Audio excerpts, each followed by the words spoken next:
Welcome to KBcast, the podcast for security executives, interviewing people from around the globe on how organizations can operate smarter and stay safer. Here's Carissa Breen. I recently spoke with Laura Lees and we dove into her cybersecurity journey, where she started to where she is now. We discussed her area of expertise, which is governance. We covered a variety of topics, including security frameworks, her opinions on these, and her beliefs on where companies need to be focusing on when it comes to governance and frameworks. If you'd like to know more about Laura's experience, then please keep on listening. Miss Laura Lees, now you've been someone on my target list that I've wanted to talk to, not only because we are friends, but also because you are someone who's been in the industry for a long time. So I think you'd be able to showcase a lot of your experience. But before we dive into your professional experience, we like to always start off our podcast talking about you and your journey. So let's talk about how you got into security and the path to where you are now. Showing my age now, talking about how long I've been in the industry. Thanks, Carissa. I appreciate it. I didn't mean it like that. It's all good. All good. I know. No, that's okay. I'm at that point in my life. I'm starting to get comfortable with my age. And as you said, with age comes a lot of experience. So hopefully that comes through, and particularly in today's podcast.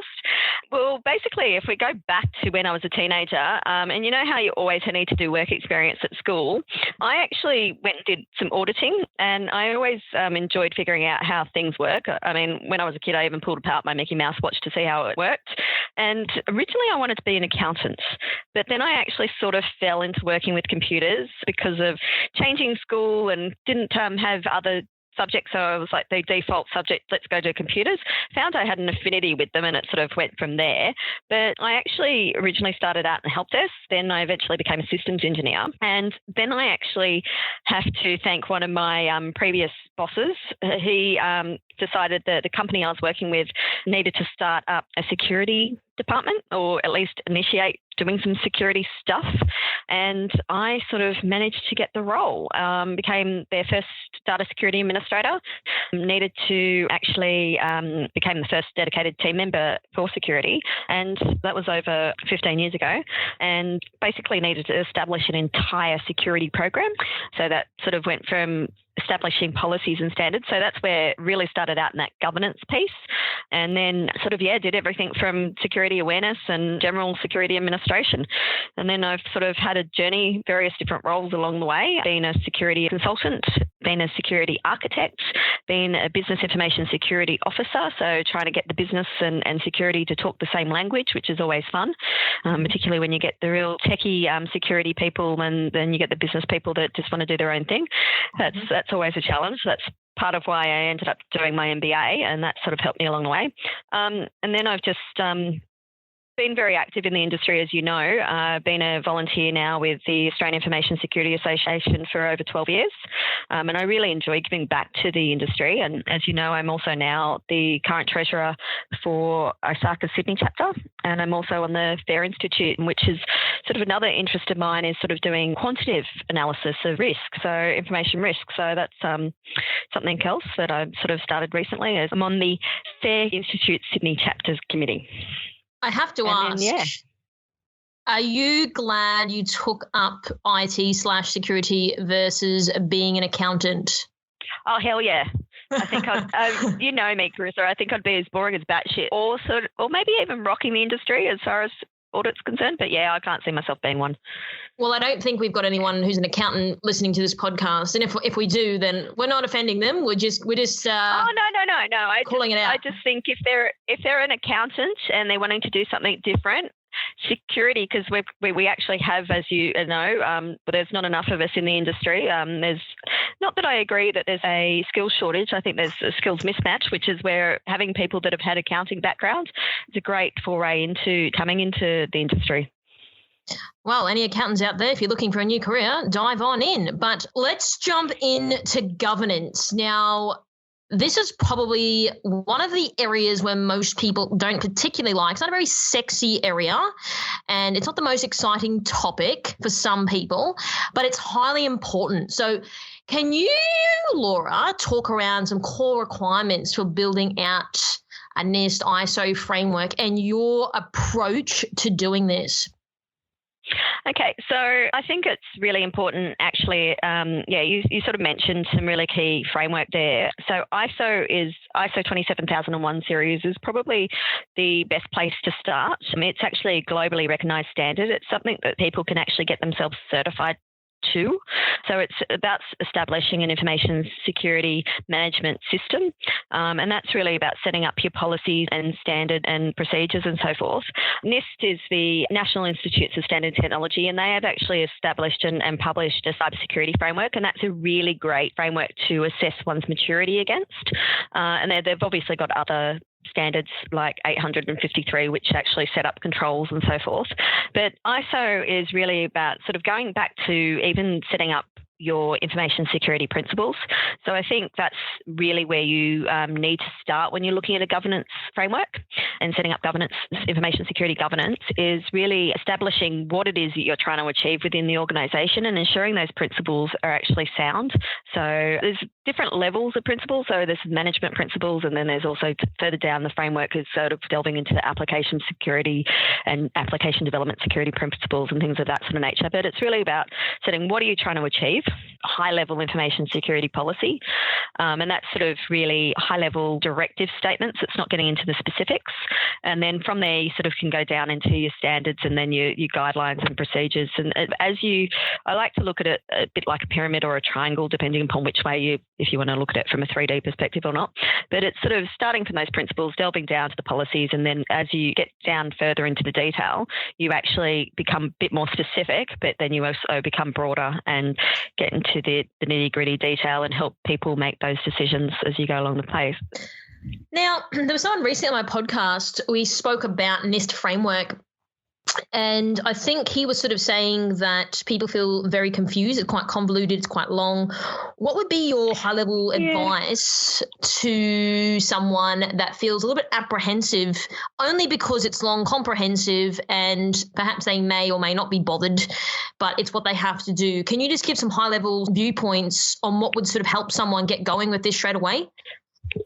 So if they're completely new to it, the first thing I'd probably suggest is, because we have such a great network, I'm not too sure what the network's outside of Australia too much, but we have a great security professional network. I mean, there's obviously AISA and ISACA and even AWSN and cyber risk, and even the events that you attend as well, Carissa. There's quite a lot of people out there that have a lot of experience.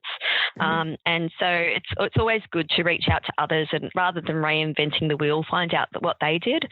But a good way to start is there's actually a spreadsheet that I'm pretty sure that NIST has actually developed, sort of details the subcategories and the specifics around NIST. And sort of they're pretty high level statements, and it's really about going along and going, okay, do we have these things in place?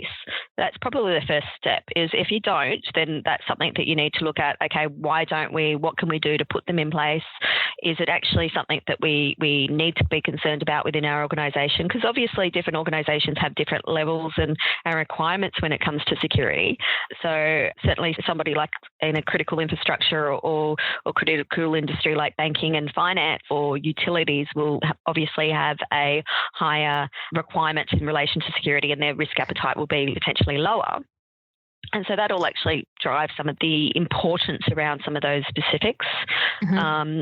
NIST is something to measure your maturity against. I think it's really sort of taking it a step back, looking at ISO as a sort of a bit more prescriptive sort of directive framework to leverage upon, and actually sort of step back and go, okay, well, what components do we need? What do we need to set up? How do we actually want to approach stuff? What's also going out and finding out what people are doing as far as best practice in relation to those components. There's up to 1 million places you can go, like web resources and so forth, that you can read. And I mean, reality is if you're completely new to this, I would suggest reading. Just read whatever's on the internet, but I mean, obviously make sure it's a reputable source. talk to people in the industry and get their feedback and advice. And if you are able to afford to within an organisation, sometimes it helps just getting in a consultant that's done this before elsewhere to help you at least with the initial steps. I know that when I started out, as I said, 15 years ago or more, we actually did have a third party come in and actually help us with setting up the basics. It helps to then build upon, but I understand that not every organisation is in a position to do that. So, yeah, if it's a case of you don't have that ability, go read as much as you can. There's quite a lot of people writing books these days that sort of give some really sound advice that have been there, done that. And also, as I said, attend events, professional development sessions. There's meetups. There's so many out there and people are willing to share. Mm-hmm. Okay, well, that really leads me into my next point. In your experience, do you believe organisations are falling behind when it comes to governments due to the work that's involved initially setting up this process, but also the maintenance that's required to do this ongoing? I think it's not so much about the setting up. Yeah, so certainly there's a lot of effort in setting it up if you haven't done so before. But I think it's more a maturity perspective across the organisation. So typically security people get it. It's trying to educate the executives, but even more so than that, the end user and the people that are actually doing the work. So being frontline staff or developers, people that are actually going to potentially cause impact if they do things wrong. I think that's where security education and awareness and getting people on board in relation to the journey that the organisation needs to go on to uplift their cybersecurity maturity. I think that's where the importance comes into play and needs to have that focus. Mm-hmm. So in terms of managing governance teams and things like that, how would you strategically approach this in terms of we've got to make sure that everyone's doing the right thing? What would be some advice that you can provide in terms of managing that from a strategic point of view? I think you need to look at where are your biggest pain points. So, for example, if you are doing a lot of development in-house within your organisation or even using a serial outsource provider to do your development, I think that's certainly a key area that you need to ensure that they've got the maturity and skills and expertise and that they're following your secure software development lifecycle policy and standards and processes, and that they're engaging the security team along the way so that they're not unknowingly coding in vulnerabilities. The program managers and project managers, getting them to understand what needs to be done when doing projects, not just security projects, but more even business projects, and understanding where there may be risks and helping them to identify and become aware of the types of risks that they could be introducing or they need to look to mitigate. And then also, as I said, like if you've got frontline staff that deal with clients, it's really dependent upon the organisation that you work in and what sort of activities they do. But if you do have frontline staff that are dealing with clients or customers, obviously they're going to be dealing with, at times, PII, so personal information, or even potentially financial information if they're dealing with credit cards and so forth.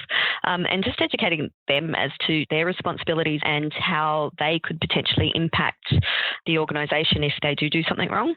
And I think one of the big key factors, regardless of who you're talking to, is actually making it personal and how it can impact them personally. If you put them in the shoes of the user or the end consumer, I should say, how would they feel if it was their information that was being potentially mishandled? Do you think when you said following governance frameworks, like even that statement alone is probably very deterrent to certain people? What's your experience to ensuring that people are continuously following a framework and when they drop off, putting them back on track again? People don't necessarily like being told what to do, especially by cybersecurity people. What would be some of your advice that you could provide in terms of trying to get people to follow frameworks without getting them upset and ensuring that security people aren't sort of stepping on their toes too much to the point where they feel undermined? I think that sort of comes back down to seeing them as a stakeholder in relation to the governance framework too. If you are establishing or even if you're updating, get their input. Treating them like SMEs in relation to the space in which they work. So if we sort of just go back to the developers, for example, they're going to have a lot more understanding in relation to how they do development on a day-to-day basis and some of the challenges they face. And they're going to have potentially better SME knowledge in some areas than some of your security people. So it's about building a relationship, working together rather than against each other. And I think it's also, as I said, it's about explaining where you're coming from so that they understand things. And sometimes you may need to reiterate something in a number of different ways until they get it. And yeah, sometimes you do have to push back. In some situations, they're just trying to push boundaries because they're just trying to do it the easiest way possible. Yeah. I understand that. But the flip side to that is reality is, as security professionals, should be trying to make things easier for people. Being in the industry for as long as I've been, it's quite concerning that we do still have some of the same issues cropping up. It's trying to make it so security is convenient. And I know in some circumstances where security is convenient. Make security convenient. So like I know, for example, with some organisations, they are doing that with regards to CI/CD. So continuous improvement, continuous delivery. If you build the security tools into the process, it just becomes automatic. Part of the it becomes automatic. It's sort of like, so if you've got things automatically doing code scanning, code review, and also if you have components that sort of just slot in and they don't have to think about it, and it becomes convenient, it becomes a non-issue. We just need to get smarter at doing that more regularly and more frequently and trying to make it easier for them. Another way in sort of a similar light, something I was talking about recently with some people about make it less painful to do security well. So a way to do that potentially may be where they actually get penalised if they don't do security. So for example, if you were implementing a particular control, there may be a chargeback for that control because obviously it costs money to operate that control, but you may charge them more for not implementing that control. So it becomes like a competition then. Yeah. Well, and gamification's a perfect example on how to make security more fun. So using things like, and I apologise if I'm doing a bit of a plug here, but I am a big fan of things like Secure Code Warrior, which is an Australian startup, as you probably well know. And I think the way that they've gone about training developers to code securely and become better trained and educated, it becomes second nature for them to do secure coding. And the gamification aspects of that, I think that makes security fun.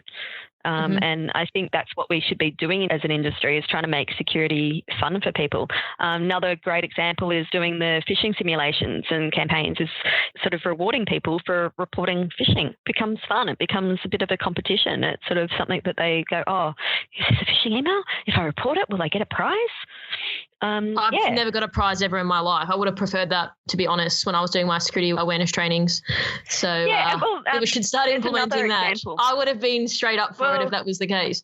There's another Australian security startup. They've started doing some security awareness training without a computer. So no PowerPoint, no computers, and again, gamifying and sort of making it interactive, having it a bit different. Yeah, I think for way too long, like you've said, we had been the police. And reality is we shouldn't be the police. We should be helping people along the way. I spoke to a CISO on our podcast a few weeks ago, and I love the way he positioned it. He said, security is there to service the business, not to practice security. And I really love that sentiment because in my experience working in security teams myself, we had been viewed like that. And as soon as they knew there was a security person in the room, everyone kind of got their backs up, probably because there were people going around acting like the police, and that was never my intent. And it was sort of, how do we put out an olive branch to be like, we're not the police, we're here to help you. But again, it does come back to effective frameworks, strong leadership at the top to be able to drive that down as well in terms of how we do communicate to other people outside of the security division and in parts of the business, and not undermining people for not knowing something, because again, it's not their job and they're probably very unlikely to know some security at extreme level of detail. I'm just going to pull you up there on the not their job part, but that's okay. Reality is ultimately everybody should be responsible for security. That's my sort of way, but we need to help enable them. 100%. What I mean by that is they're not practicing in that field. I have no idea about accounting, and I'm not going to try to pretend I know anything about that. It's not my space, and it's more coming from the angle on putting people down because they didn't know something, because how potentially could someone know if they're not practicing it without the appropriate training? Oh, agreed. Completely agree with you there. And so for example, like it's about enabling people and supporting them and training them and empowering them by giving them the tools and knowledge so that they can make calls as far as security. There just isn't enough people in the industry to everything that needs to be done. And so we need to engage others to assist us.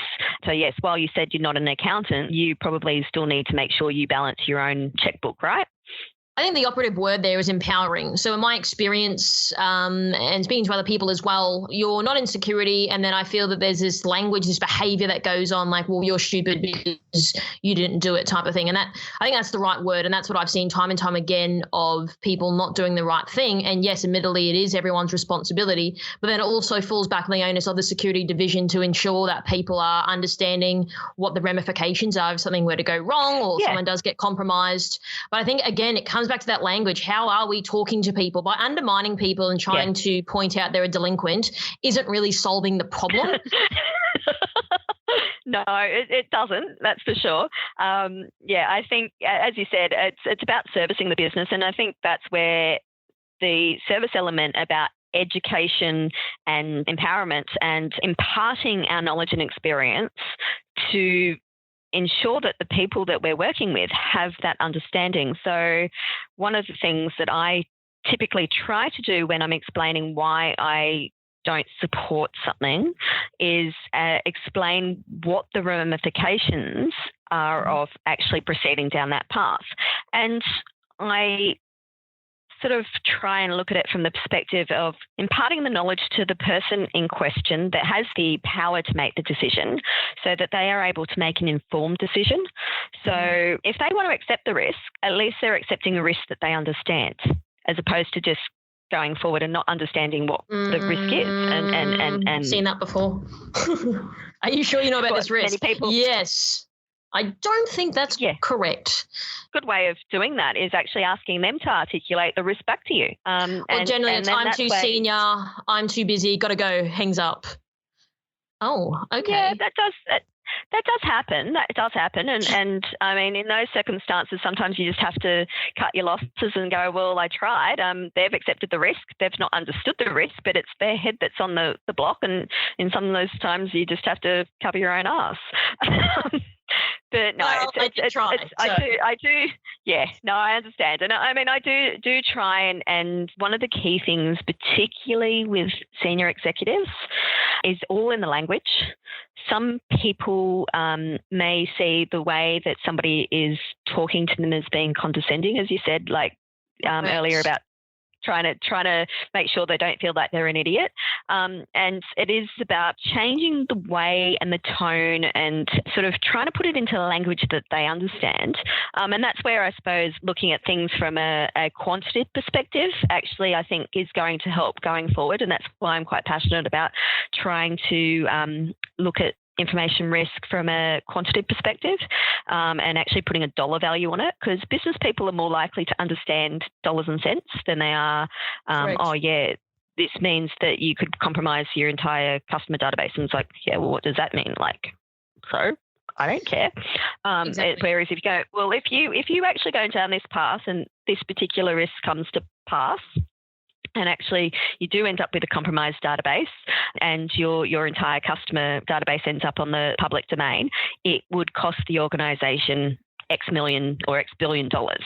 Is that a risk that you're willing to accept? And often when you do talk to them in that sort of sense, they go, no, that's not something that I can accept. So it changes the language, it changes the way that they look at it, and then it's a little easier for them to understand. And I think that we as an industry need to get better at talking in business language. part of the reason I went down the path of doing my MBA, to get that business understanding. So I think it's something important, for particularly where you actually do have people that need to talk back into the business and the decision makers as far as accepting risk or not, to have more of that knowledge and language. I mean, certainly you still need to have the super techies, because who's going to try and hack the systems, or who's going to actually be able to detect when there is an incident. But it's trying to find that balance across the team and making sure that the right people are the ones actually also having those conversations with the people that make decisions as far as risk is concerned. Why do you think people are condescending? In relation to talking to executives, or again to the other parts of the business, like, oh, well, you're dumb, you clicked on that link, haha. Like, why do you think people are like that? I think it's an ego thing. Right. I mean, it's human nature, right, to sort of like try and outdo the next person. I mean, it's not just somebody in security. If some people just want to prove that they know more than the next person, right? And so that's where it does take a bit of patience to talk to people. And the other thing is, as well, it doesn't help if the people you're talking to are actually being condescending to you, because it's going to automatically get you arcing up. So sometimes we just have to swallow our pride and go, yep, okay, they think they're the bee's knees. We'll just try and find a different way of communicating with them. And I think, well, myself personally, I find it more rewarding to actually get them to understand where you're coming from when you've started the conversation and they have absolutely no idea, and they're going, oh, you're security, you're just trying to tell me I can't do what I want to do. And I find it more rewarding to get them to understand than to be condescending to them. I think the other thing is, from my perspective, if you want to get an outcome from someone, the best way is probably not to condescend them. So if you're trying to sell, hey, Mr. Executive, I need 300 million to do X, condescending them is not going to get you an outcome. It's going to annoy them. So I think people need to think about it and reverse engineer the whole problem. If I educate them, talk to them nicely, and actually give them the facts and the figures that they need to make a calculative decision, it's not by throwing them under the bus or being condescending. The other thing is, as well, if you actually work with them rather than against them, they're actually going to become more likely to want to work with you. They're going to be more likely to listen to you. Long term, they're actually going to come to you less, because they actually understand it more. And actually, long term means that it creates less work for you in relation to talking to them, that you can actually get on to do more within your day-to-day, which I know everybody is working ridiculous hours to try and get through everything, and they're still not getting through everything. So sometimes you need to just take that step back, have that conversation, and longer term, both of you are going to benefit, right? Okay, let's move forward and start focusing on some areas that perhaps need continuous improvement when it comes to governance. Where are some focal areas that you believe are sort of missed that people should be focusing on in your experience? Where a lot of organisations, well, certainly in my experience anyway, sort of falter is not necessarily in setting up the policies and standards, but disseminating and getting that understanding and knowledge throughout the rest of the organisation. So sort of going back to education and awareness. So most people might know that there's an information security policy out there, but very few people have actually read it. And I'd be impressed if everyone had read it. I would be too, but it's about trying to make it simple. So that's where it really comes down to the way you go about educating people in relation to what's in the policy. So again, try not to be condescending, sort of making it relevant to them as to, I think one of the big key things is making it relevant to them in their day-to-day lives, not just in their work life. So, for example, why it's important to have two-factor authentication on your Gmail account, or your Facebook, or your Twitter, or your Instagram, or whatever other social media or email you might have, as to why that's important and how that can benefit them in the long run from a personal perspective. And them getting that understanding in their day-to-day actually means that they'll actually be more cognizant when it comes to their work life. And particularly another really great way of educating people as to why security is important is particularly if they have kids and teenagers that are getting onto the internet, and the dangers ensue there through cyberbullying and sort of coaxed into clicking on emails that then completely render their system useless or whatever the case may be. Again, making it personal. I think there was a presentation I actually helped facilitate a couple of months back, which was through one of the guys from the E-Safety Commissioner's office, and he was talking about he's the CISO of his own home. And I think that's something that we need to sort of get people to think about, that they're responsible for security of their own home. Not even just from a cyber perspective. I mean, people will make sure that they put locks on their windows and doors.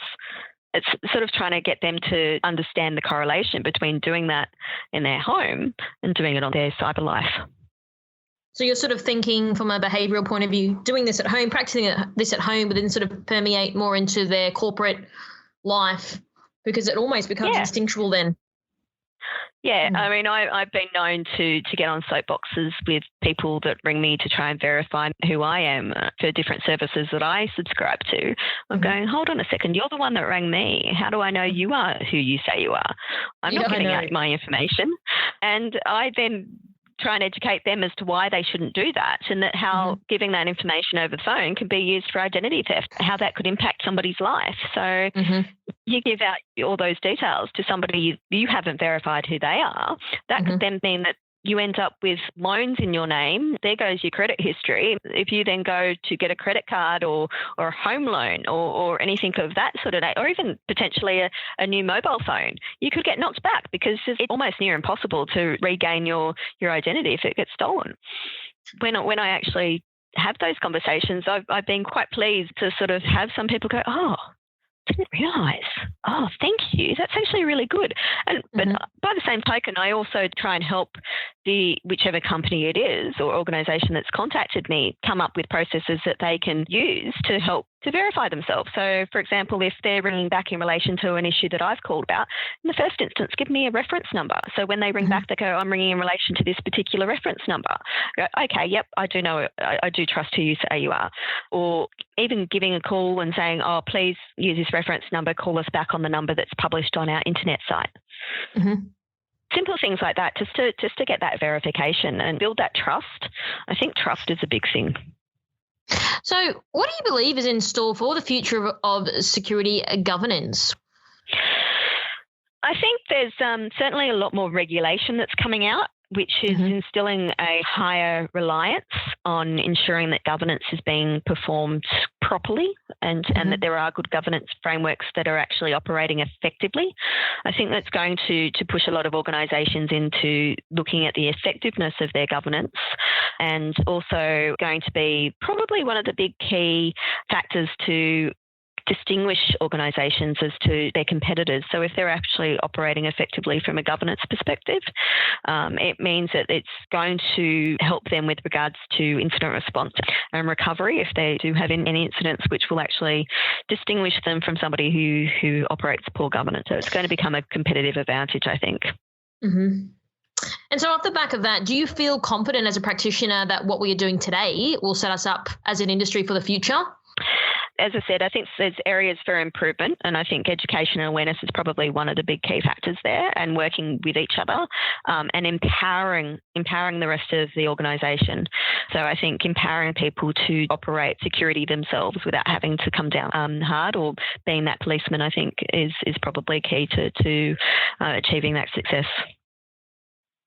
Okay, Laura. Well, I really appreciate you taking the time to chat with me. I love some of your tangents you went on. I think we do see a lot of eye to eye, a lot of things. I've experienced similar behaviours in the industry as well. So that was always really good to get your understanding of it. So I really appreciate you taking the time. If people want to reach out to you, where can they find you? Well, I am on LinkedIn. I do have this little key thing, though, is that I do like people to send me a message if they are trying to connect, just because I get a lot of connection requests. And being a security person, I do wear a tinfoil hat. But if they are Sydney-based, also come to any ISACA events, and I'm often at the AISA events as well. Also, obviously, if there's an AWSN event, if I'm able to attend, I will. Fair Institute event. So I'm very active, as I said, in the industry. So you can come and talk to me at one of the events if you happen to be there. But yeah, happy to chat and impart knowledge wherever I can. Awesome. Okay. Well, thank you so much for your time. I really appreciate it. You're welcome. I do appreciate you reaching out to me, and I'm very honoured to be part of your podcast, and yeah, hope to catch up soon.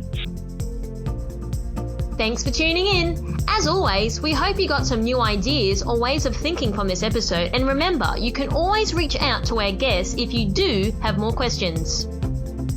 Don't forget to subscribe to this podcast, and we always love to hear your feedback. So leave a review on iTunes and we might just give you a shout out on a future episode. You can find me on LinkedIn as well as on @IamCarissaBreen on Twitter and Instagram. And if you'd like to know more about how we help tech companies, check out carissabreenindustries.com. Until next time, stay safer.